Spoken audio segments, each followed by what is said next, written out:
So you can download that clip on YouTube and take a look at it. Again, not a dry eye in the room when you play that. Vulnerable populations, we continue to deal with in the community. I know that special needs shelters in my community had actively dying hospice patients. When I was doing a walk through the school, I asked the principal, what's the coldest room you have in here? She goes, why do you need to know that? I need a morgue. And that was, it just blew her away. She was not prepared for that answer. But you know, after hurricane after hurricane after hurricane, I had to ask that same question every school I went to. I want the coldest room for my morgue. And that just kind of blows them away. But the vulnerable populations, dialysis, you know, the home vent dependent patients, where all they need is a plug for their vent. All they need is a plug, because their caregiver knows more than our RTs on that particular vent. We sent a bunch of RTs down there, they said, Jim, we don't even know when this equipment was manufactured, it's so old. But they know how to operate it, and they have the tools, and they know how to take care of their loved one. So again, all these special needs populations to support in our community was another thing we continue to hear over and over and over again. And there's the additional support at the federal level may be needed, CMS, inpatient dialysis stuff. Again, I'm not going to go over what we just kind of covered. Again, another one was influx of patients. They ran out of home oxygen, so they set up their manifolds we got from Asper, and were able to deliver, you know, 8 at a time off an H cylinder or a couple H's, and work them up with our RT folks. Hospitals wanted to discharge patients. Families said, don't send them home. We're evacuating, or we're going to send them to a special needs shelter. So again, evacuation of the hospitals and downloading their census. And again, we stopped, remember Michael had that timeline? We had 72, 48, 36, 24, 12, 8, 0, plus 8, plus 12, plus 24, plus 48. That was our timeline for hurricanes. So we had different things, so we stopped elective surgeries 48 hours before we anticipate hurricane landfall. So that all worked into this as well. So again, they were concerned about getting stuck in traffic during this particular time, and didn't want the patients to be discharged to their home because they were evacuating. So again, coming up with a plan to address that. So working with our home care providers as well was critically important. You know, home care is critically important because they prepare the folks who are staying home to stay at home, and then they want to pick up afterwards immediately after the storm. Family support varied. You heard Michael talk about dogs, cats, llamas, snakes, giraffes, German shepherds, rodents, cats, pretty much everything in Florida. So again, some of the issues we had was with what organizations. We had varying things in Florida. Some people would support animals, other people would support child care. And in my organization, we had people from our child care folks watch 0 to 12 or 13. Then we actually had the chaplains watch the 13 and older group. We wanted to make them feel guilty for all what they were thinking. So the chaplains watched over those teenagers so they wouldn't get in trouble, and we wouldn't get in trouble for what would normally occur. So anyway, we had to address that as well. So we have to make sure that we communicate that. Again, it varied depending on the organization in Florida, who's taking care of elder care, child care, pet care, and whether staff respite in our areas. For my hospital, I can see it happening in winter as well. I have an AutoCAD drawing up in my command center. It's color-coded for where people sleep. So anyone in the command center can turn around and say, radiology female, you sleep over here. OR male, you sleep over here. By turning around and look at this AutoCAD drawing on the wall, I can tell you where you're going to respite and where you're going to sleep, and also where you're going to take a hot shower. So I had all those identified in AutoCAD under glass in my command center, all my command centers, times 4 hospitals, so everybody could be successful, identifying where that was. I always took a shower down at the morgue. There was no lines. Supply chain management, first in matters. We constantly heard that they had a refrigerated truck order for 4 trucks. What showed up was 1 truck. Because FEMA, the feds, the state would come in and take everything else. So first in really matters. To get that order in, and the same thing here with the snow belt area, first in matters, whether you're going to get that resource or not.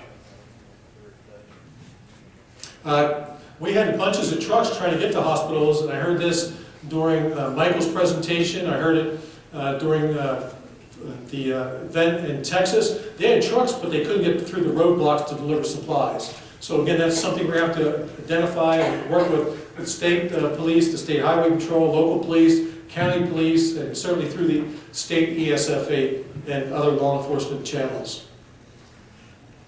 Coalitions, again, we talked about earlier, there's no more state response teams in Florida, so we're going to have to figure out what the coalition fulfills. They're not a first response issue. Morgue capacity, again, remember, we're going to stop picking up bodies when the sustained tropical storm force winds reach 45 miles an hour over the causeway. Again, the box trucks aren't going to be driving around during the impact of the hurricane anyway. So what do you do with over morgue capacity? So that was one of the things we were challenged with. Approximately 60%, when I asked for a show of hands, how many people have conducted a hospital evacuation drill? About 60% of the hands went up in that room. So again, hospital evacuation, Florida Hospital near my house, Kissimmee, near Disney, near Mickey and Shamu and all that. But for a $15 part, the electric went down, the generator worked for about 20 minutes, it shut down, but for a $15 part. They had to evacuate the hospital. They had no emergency power whatsoever for a $15 part on their generator. So again, evacuations don't necessarily mean Harvey, Irma, or anything like that. It can mean a part on your generator or genset capacity. Some of the things we identified through the Irma: improved shelter systems, address blanket waivers, further define roles of surgery centers, urgent care centers. I think we heard about that. Michael talked about that, what their role is going to be. And priority restoration for acute care providers in some of the counties in Florida. That is a quick run-through of my presentations. Thoughts, questions, concerns? Anybody coming up for a survey?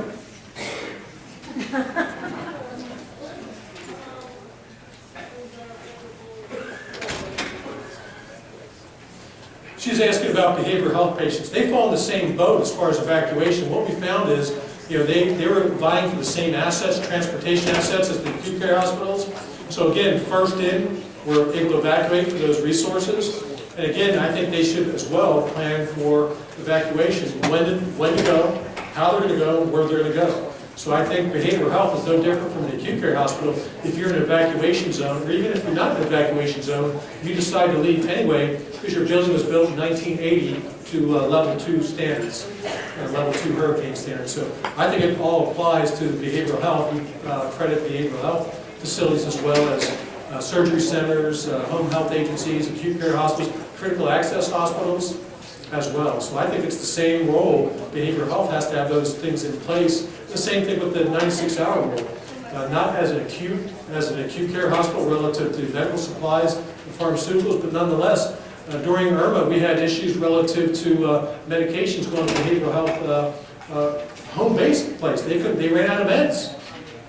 So they actually had to send the highway patrol in with a high water vehicle to get there to get them their meds. If not, it would have been a crazy day, no pun intended, in that home, right?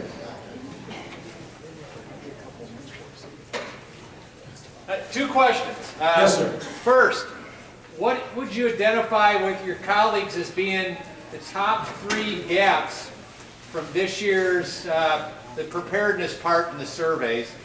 And question 2, has there been any change on the, let's just say the hospital long-term care side with the new threat of enforcement with the CMS preparedness, even though we've been talking about it for 2 years. It wasn't really new, but I'm just curious.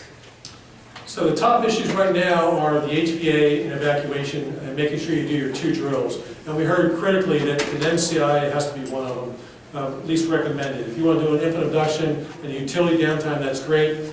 But again, based on your community, what's your HVA? So again, making sure you do those 2 drills.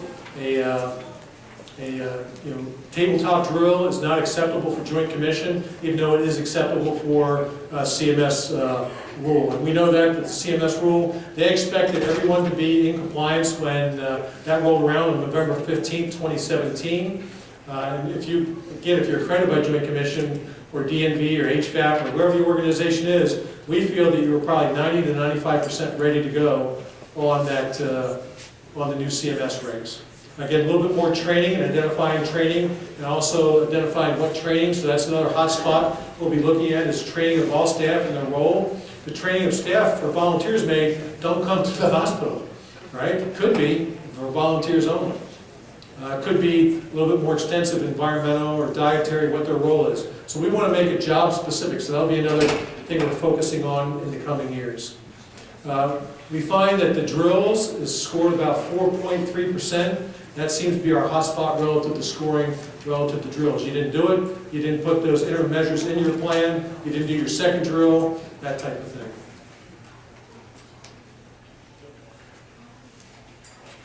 Well, I hate to bid you farewell, but I'm heading back to the beach tomorrow morning. The current temperature is 78 degrees.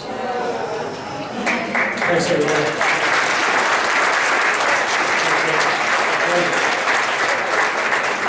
Okay, two quick things. One, we need here, for those that are seeking credits and CE, you walk out of the hallway to your left, as you're walking out, there is where the certificates are, you need to turn in your evaluation sheet. Really appreciate the comments. And I'd like to thank everybody again for attending number 16, and we'll see you for number 17 in the year. Safe travels.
No, where's that bit?